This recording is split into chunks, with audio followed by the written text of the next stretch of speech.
আমরা যদি দেখি যে কোমরের এই জায়গাটা এবং এই জায়গাটায় একটা গ্রোথ, তাই না? একটা মনে হচ্ছে কিছু একটা ঝুলে আছে।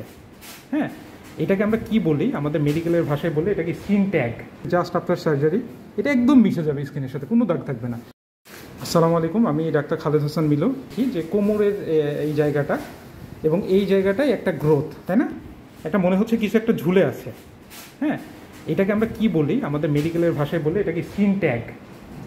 স্কিন ট্যাগ এটা নাথিং বাট স্কিন।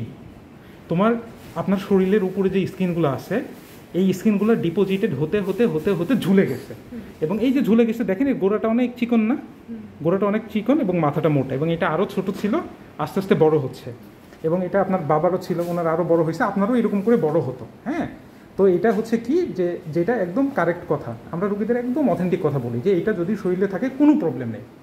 আঁচিল শরীরে থাকলে প্রবলেম আছে, তিল শরীরে থাকলে প্রবলেম আছে, বাট এইটা শরীরে থাকলে কোনো প্রবলেম নেই। কিন্তু এটা আমরা মেইনলি কী করি যে কসমেটিক পারপাজে, একটা সৌন্দর্য একটা বিষয় আছে। হ্যাঁ, এবং এটার ক্ষেত্রে খুবই সুন্দর সার্জারি, একদম ব্যথামুক্ত সার্জারি, মিনিমামও দাগ থাকবে না। ঠিক আছে, তো এইটা আমরা যেটা করব যে আপনার আচ্ছা এটা কোথায় হয়, এখন আমরা যদি একটু সচেতনতার জন্য বলি যে যেই জায়গাগুলো ঘষা খাই, বিশেষ করে গলার ভাঁজ, কোমরের ভাঁজ, স্কিনের সাথে ঘষা খেলে আপনার এই স্কিনের অতিরিক্ত প্রলিফারেশন হয়।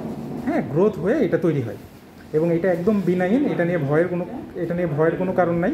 এটা আমরা সার্জারি করলে একদম ভালো হয়ে যায়। হ্যাঁ, তাহলে আমরা সার্জারি শুরু করব, কোনো রকম কোনো ব্যথা পাবেন না। যাদের আছে একসাথে অনেকগুলো করে দেওয়া যায় দিনে, এটা কোনো সমস্যা না। হ্যাঁ, এবং আমরা দেখাবো যে কত মিনিমাম স্কার থাকে। যে result just after surgery, there is no visible scar mark, কোনো কিছু বোঝা যাবে না। আমরা খুবই সূক্ষ্ম 50 ভিক্রিল দিয়ে এটা করেছি, এবং এটা কাটাও লাগবে না, এটা বডির সাথে অ্যাডজাস্ট হয়ে যাবে, কোনো রকম দাগও থাকবে না।